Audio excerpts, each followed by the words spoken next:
করছি।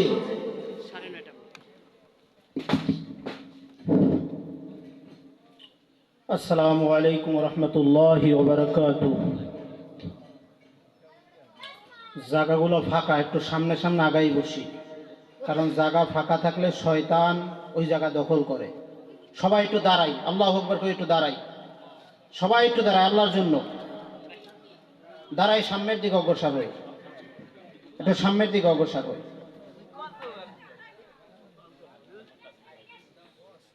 কারণ শয়তান এই টাইমটায় ধোঁকা মানুষকে বেশি দিতে চায়। এমন ধোঁকা দেবে যাতে ওই নফসটা এমন মোটা বানাবে, রমজানে যাতে ওই নফসটা কাজ করে। কারণ শয়তান তো রমজানে বাধা থাকবে। আলহামদুলিল্লাহ আলহামদুলিল্লাহিল্লাযী জাআলা আশ-শামসা ওয়াল কমারা বিহুসবান ওয়ান নাজমা ওয়াশ-শাজারা ইয়াসজুদান وفضل زمانا على زمان وإنسان على إنسان ونشهد أن لا إله إلا الله وحده لا شريك له لا جد له ولا ند له ولا مثل له ونشهد أن سيدنا وسندنا وحبيبنا وحبيب ربنا وطبيبنا وطبيب قلوبنا ومولانا محمدا عبده ورسوله اللهم صل على محمد وعلى آل محمد كما صليت على إبراهيم وعلى آل إبراهيم إنك حميد مجيد اللهم بارك على محمد وعلى آل محمد كما باركت على إبراهيم وعلى آل إبراهيم إنك حميد مجيد الذي أرسله بالحق بشيرا ونذيرا وداعيا إلى الله بإذنه وسراجا منيرا أما بعد فأعوذ بالله من الشيطان الرجيم بسم الله الرحمن الرحيم يا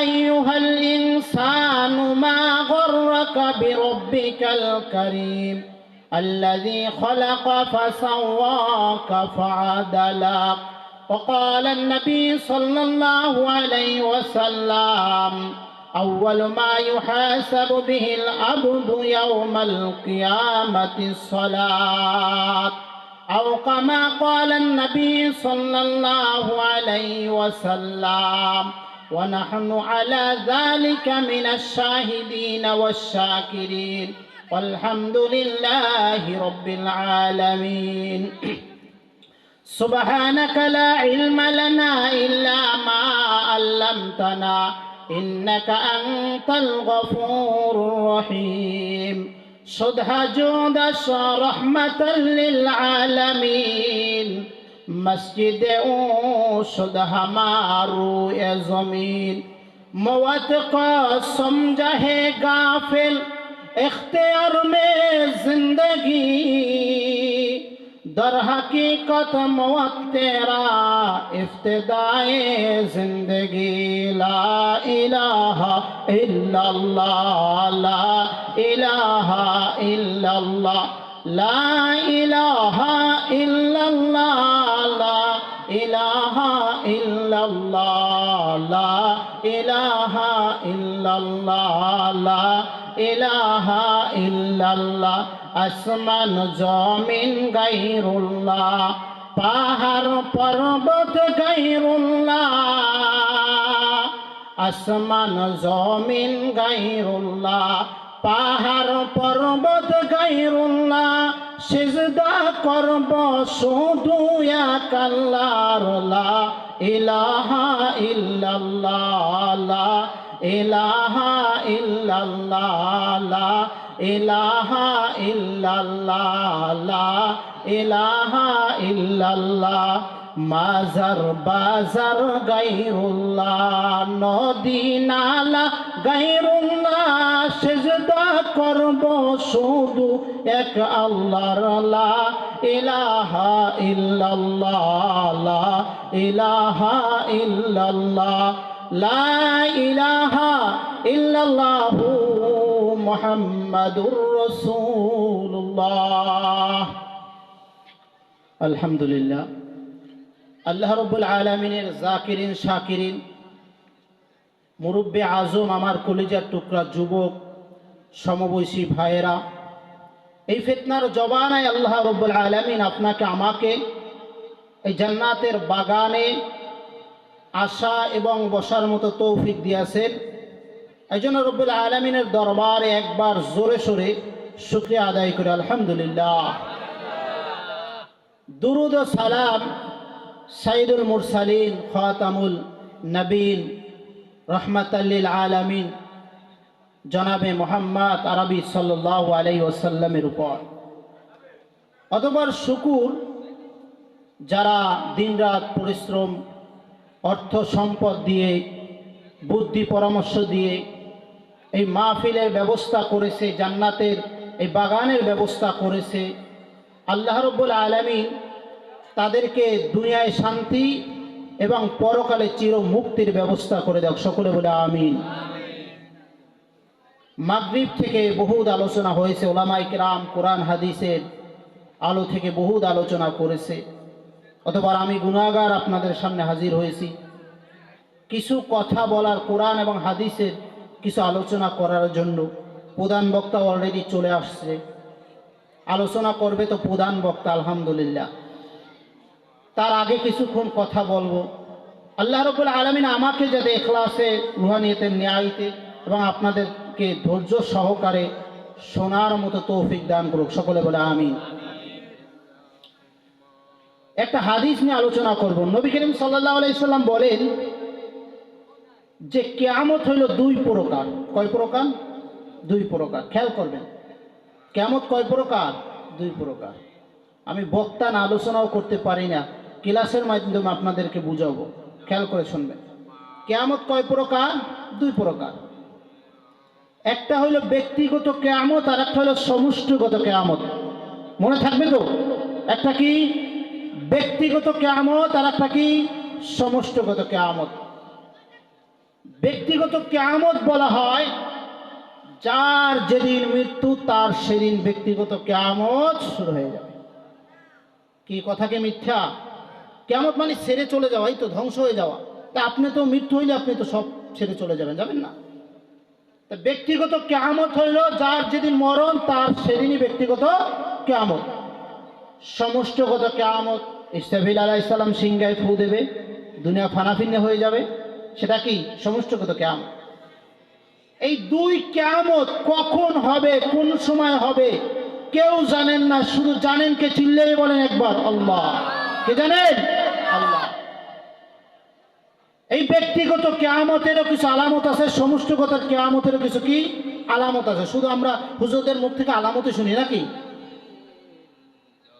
ব্যক্তিগত কিয়ামত থেকে কেউ রেহাই পাইবে না, এমনকি নবী রাসূলরাও পান নাই। মওত থেকে কেউ রেহাই পাইবে? আপনি এখানে আসছেন, বাসায় যাইতে পারবেন কিনা কোনো গ্যারান্টি আছে? আছে? আলী রাদিয়াল্লাহু তাআলা আনহু বলেন যে ডান দিকে সালাম ফিরাইছি, বাম দিকে ফিরাইতে পারবো কিনা তাও গ্যারান্টি নাই। তাহলে ব্যক্তিগত কিয়ামত থেকে কেউ রেহাই পাইবে না। কোন আল্লাহর কুতুবও রেহাই পায় নাই, কোন নবী আউলিয়ারাও রেহাই পায় নাই। ব্যক্তিগত কিয়ামতটা এমন একটা মৃত্যু যার যেদিন সময় চলে আসবে, যে যায় অবস্থায় থাকি না কেন, সিজদা অবস্থায় থাকি না কেন, খাবার খাওয়ার অবস্থায় থাকি না কেন, মাহফিলের প্যান্ডেলে থাকি না কেন, যখনই সময় চলে আসবে তখনই এই ব্যক্তিগত কিয়ামতের ডাকে সাড়া দিয়া চলে যাইতে হবে। ঠিক না বেঠিক? নবী রাসূলরাও পারেন নাই। সুলাইমান আলাইহিস সালাম, যিনি একজন নাম করা নবী ছিলেন, বা সুলাইমা দাদে মুলকেও সরারি খেদমতে মাসদাও ওপরি। যেই সুলাইমান আলাইহিস সালামের খেদমত ছিল জিন এবং পরি, ঠিক না ঠিক? সেই সুলাইমান আলাইহিস সালাম যখন বাইতুল মুকাদ্দাস আল্লাহর ঘর নির্মাণ করতেছে, জিন জাতি দিয়া নির্মাণ করতেছে, সুলাইমান আলাইহিস সালাম যখন জিন জাতি দিয়া আল্লাহর ঘর নির্মাণ করতেছে, তখন একদিন দেখতেছে সুলাইমান আলাইহিস সালাম একটা সাদা দাড়িওয়ালা সাদা চুলওয়ালা এক ব্যক্তি সামনে হাজির। সুলাইমান আলাইহিস সালাম ওই ব্যক্তির দিকে তাকাইয়া জিজ্ঞাসা করতেছে, ভাই তোমাকে তো কখনো আমার এলাকায় দেখি নাই, তোমাকে তো আমি চিনিও না, তুমি কোথা থেকে আসলা, তোমার পরিচয় কি? তখন ওই বৃদ্ধ ব্যক্তি বলতেছে, হে আল্লাহর নবী, আমাকে যে একবার জীবনে দেখছে সে আর কখনো দেখে নাই। তিনি কে? আরজাইল আলাইহিস সালাম। হে আল্লাহর নবী, আমাকে যে একবার দেখছে তিনি আর দ্বিতীয়বার কখনো দেখে নাই। আমি হইলাম মালাকুল মউত আরজাইল আলাইহিস সালাম। তখন সুলাইমান আলাইহিস সালাম বলতেছে, ভাই আরজাইল, আমি তো ঘরের নির্মাণ করতেছি, আল্লাহর ঘর বাইতুল মুকাদ্দাস, ঘরের নির্মাণ করতেছি। হে আরজাইল, আমাকে কি একটু সময় দেওয়া যায় না? আমি আল্লাহর ঘরের নির্মাণ কাজটা একটু শেষ করি। তখন আরজাইল আলাইহিস সালাম বলতেছে, হ্যাঁ সুলাইমান, আমার সাথে আলাপ করে দরকার হবে না, আমার সাথে আলাপ করে কোনো ফায়দা নাই। তুমি আল্লাহ তাআলার সাথে সরাসরি হেড কোয়ার্টারে আলাপ করো। কোন কোয়ার্টারে? হেড কোয়ার্টারে আলাপ করো, অর্থাৎ আল্লাহর সাথে তুমি আলাপ করো। তখন সুলাইমান আলাইহিস সালাম আল্লাহর কাছে বলতেছে, আল্লাহ গো, আপনারই তো ঘর নির্মাণ করে, আপনি একটু আমাকে সময় দেন। আমি এই আপনার ঘরটা নির্মাণ করে যখন শেষ হয়ে যাবে তখন আপনি আমাকে ডাক দিয়ে নিয়ে যাবেন। কারণ জিন জাতি আজিব চিজ হয়, জিন জাতি এমন এক জিনিস, তারা মানুষ না দেখলে, সুলাইমান যদি ওখানে না থাকে তাহলে তারা কাজ করবে না। তাই আল্লাহ রাব্বুল আলামিন বলতেছে, সুলাইমান গো, তোমার কোনো টেনশন নাই, আমি তোমার ঘরের দায়িত্ব নিয়ে গেলাম, কিন্তু তোমার মৃত্যুর সময় চলে আসছে। 1 মিনিটও এদিক ওদিক হবে না, 1 সেকেন্ডও এদিক ওদিক হবে না, তোমার মরণ কালে চলে যেতে হবে, ঠিক না ঠিক? সময় চলে আসছে। তখন সুলাইমান আলাইহিস সালাম বলতেছে, আল্লাহ, আমি চলে যাওয়ার পর আপনার ঘর কিভাবে নির্মাণ করবেন একটু বলেন আমাকে, আমি একটু শুইনা যাইতে চাই।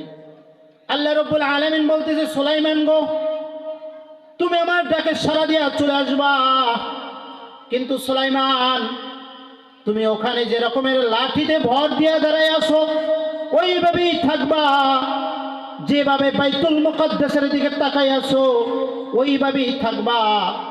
জিন জাতি বুঝবে তুমি এখনো জীবিত আছো, কিন্তু তোমার দেহ থাকবে ওখানে, তোমার সাথে রূহ থাকবে না। তখন বলতেছে, আল্লাহ, এখন আমি খুশি, আপনি আমাকে এখন নিতে পারেন। ঠিক হুবহু ওই রকমের হলো। জিন জাতি সকাল থেকে সন্ধ্যা পর্যন্ত কাজ করতেছে, কিন্তু দেখতেছে সুলাইমান আলাইহিস সালাম আজকে বাসায়ও যাচ্ছে না। জিন জাতি ভাবতেছে মনে হয় কাজের চাপ বেশি, অতি তাড়াতাড়ি মনে হয় বাইতুল মুকাদ্দাসের ঘর নির্মাণ শেষ করতে হবে।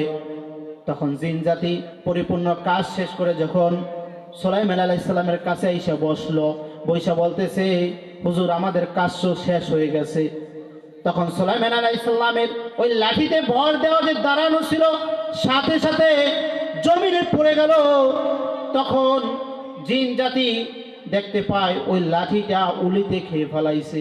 তারা হিসাব করে বের করলো যে 1000 বছর আগে সুলাইমান আলাইহিস সালাম মারা গেছে। আল্লাহ তোমার নীলা খেলা কেউ বোঝে না, ঠিক না বেঠিক? আল্লাহর নীলা খেলা আল্লাহ যেভাবে চাবে সেভাবে পারে কিনা? তাই বলতে চাই ভাইরা আমার, সুলাইমান আলাইহিস সালাম তিনি পারেন নাই, আল্লাহর এই মওয়াদ থেকে তিনি রেহাই পান নাই, নবী পর্যন্ত পান নাই। তাহলে আমরা কি টেনশন? হ্যাঁ, আমরা ভাবি যে এখনো যুবক আছি, দাড়ি পাকে নাই, বয়স এখন হয় নাই, তরু তাজা, এখন কি নামাজ পড়ার সময়? বুড়ো হয়ে যাবো এইভাবে মৃত্যু, তখন নামাজ পড়ুন নাকি? এই আমাদের সমাজটা, এই ভাবনা চিন্তা শয়তান ঢুকাই দিয়া আমাদের সমাজটা ধ্বংস করে ভালো, ঠিক না ঠিক? মা বোনেরা হিসাব করে, বিশেষ করে আমার যুবতী বোনেরা হিসাব করতেছে যে এখন তো যৌবন কাল, তো হাসি তামাশা করার সময়, স্কুলে যামু, বন্ধুদের সাথে আড্ডা দিমু, যখন বুড়ো হয়ে যামু ঘরের কোনায় বৈশা আল্লাহু আকবার নামাজে দাঁড়াই যামু। ও মা, ও বোন, তুমি তো জানো না তোমার হায়াত কোন পর্যন্ত। তুমি তো জানো না আজরাইল আলাইহিস সালাম কখন তোমার দরজার সামনে আইসা তোমাকে মৃত্যুর ঘন্টা বাজাবে। ও ভাই, ও চাচা, ও যুবক ভাই, তুমি তো জানো না আজরাইল আলাইহিস সালাম কখন তোমার দরজার সামনে আইসা তোমাকে মৃত্যুর ঘন্টা বাজাবে আর তোমাকে দুনিয়া থেকে নিয়ে যাবে। তুমি তো জানো না। জানেন কিনা? জানেন কিনা? তুমি এমনও হইতে পারে রাত্রবেলা যখন তুমি ঘুমাই আসো গান শুনতেছো। যুবক, একটু চিন্তা করে দেখো নাই যে এই গান শোনা অবস্থায় যদি আমি মারা যাই আমার অবস্থা কি হবে? আমার অবস্থা কি হবে? বেনামাজি ভাইয়েরা, আমার বেনামাজি মুরব্বী চাচারা, আপনারা কি ভাবেন না যে আল্লাহ তাআলা নামাজ আমাকে দিয়েছে, নামাজ আমার প্রতি ফরজ করেছে, আল্লাহ তাআলা নামাজের মাধ্যমে আল্লাহ তাআলার প্রিয় বান্দা হওয়া যায়। তাহলে আল্লাহ তাআলা এমন একটা নিয়ামত আমাকে দিয়েছে, আজকে ভাবতেছেন যে বুড়ো হয়ে যাইলেন নামাজ পড়বো, আপনার মৃত্যুর কি গ্যারান্টি আছে? মৃত্যুর কি গ্যারান্টি আছে? কখন দুনিয়া থেকে চলে যাবেন?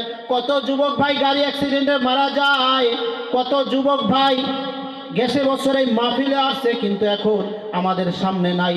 কত মানুষ দুনিয়া থেকে চলে গেছে, দৈনিক খবর দেখলে বহু শোনা যায় যে কত যুবক গাড়ি অ্যাক্সিডেন্টে মারা যায়। তাহলে আপনার আমার মৃত্যুর যেহেতু গ্যারান্টি নাই, তাহলে আপনি আমি কিসের জন্য বলি যে বৃদ্ধ হয়ে যায় নামাজ পড়বো, আরে ভালো হয়ে নামাজ পড়বো, এরকমের কথা কেন বলি?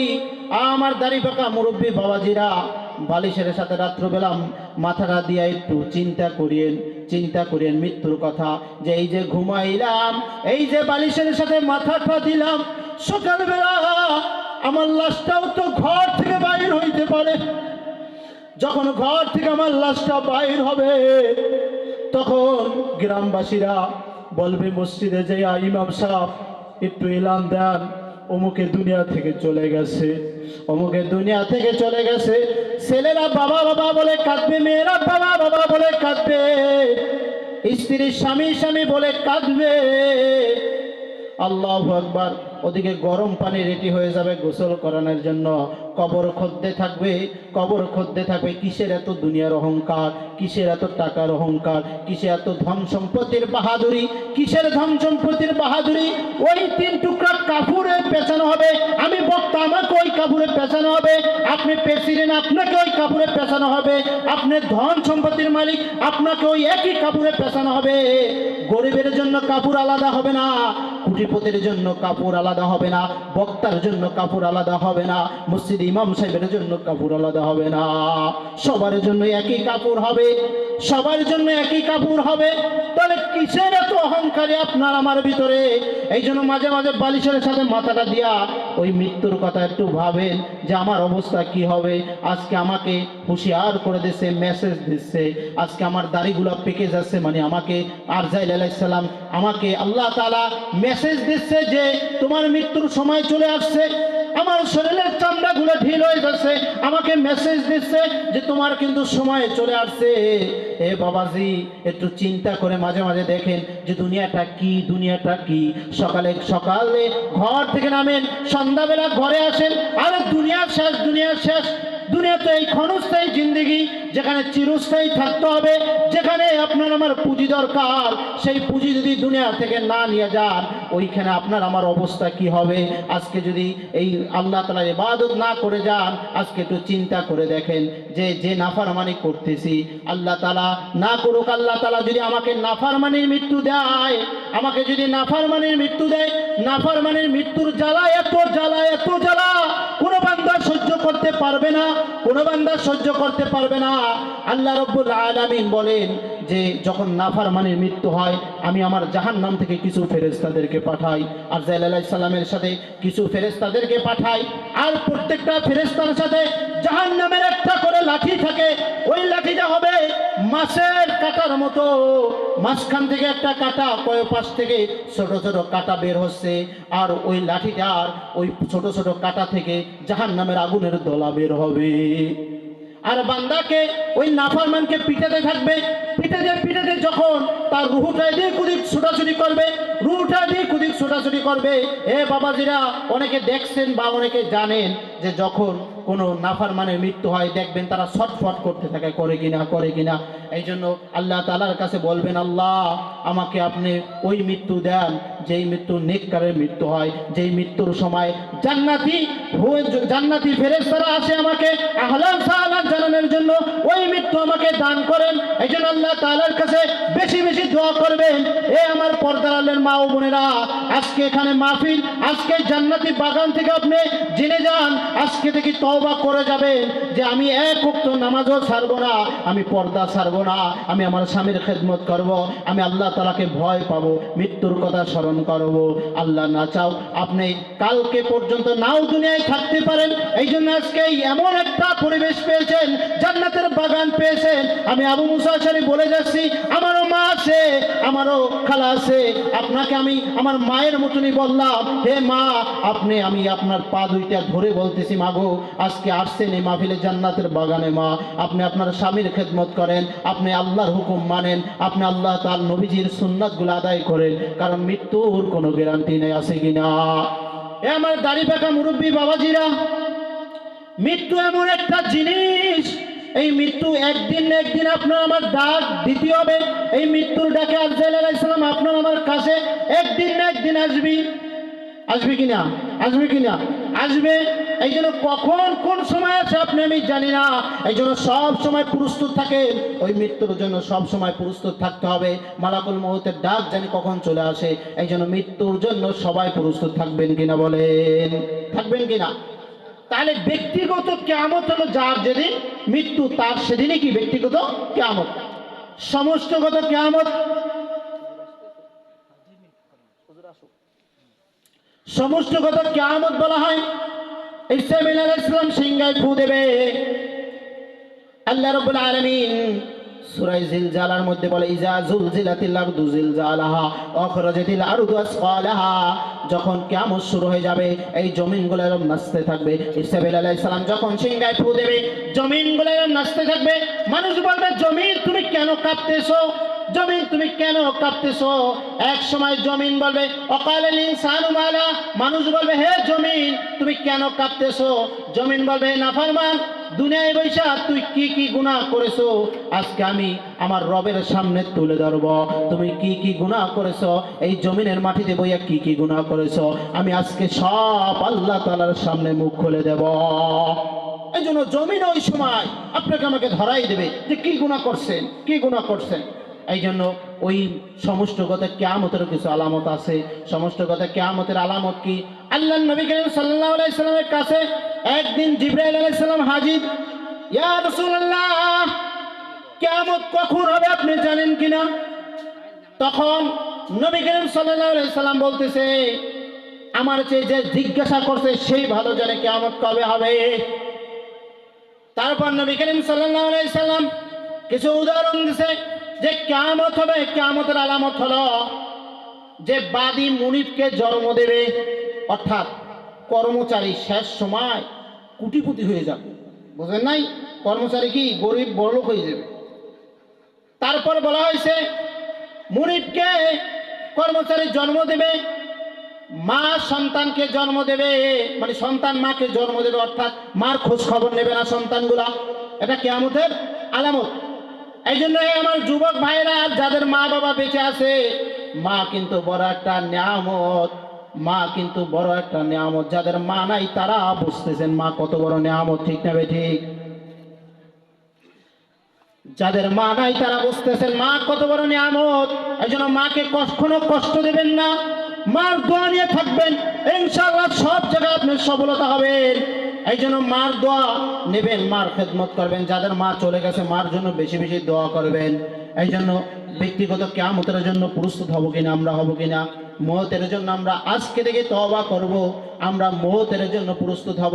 ওই পরকালে আমাদের যে পুঁজি দরকার, নামাজ দরকার, ওই নামাজ আদায় করব কিনা বলেন? চিল্লিয়ে বলেন করবেন কিনা? ইনশাআল্লাহ করবেন তো? কালকে থেকে ফজর থেকে মসজিদ ভরপুর চাই, ঠিক না বেঠে? মসজিদে যাবেন তো ইনশাআল্লাহ? এই বাকালের কোনো মসজিদ, কোনো মুসল্লি নামাজ বেনামাজি হইতে থাকতে পারবে না। আমরা সকলে নামাজিওয়ালা হয়ে যাব, ঠিক না বেঠে? সকলে নামাজিওয়ালা হবো তো?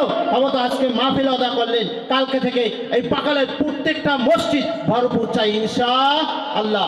আল্লাহ তাআলা আপনাকে আমাকে কথা অনুযায়ী আমল করার মতো তৌফিক দান করুক, আমিন। আলহামদুলিল্লাহ, আমরা হযরত মাওলানা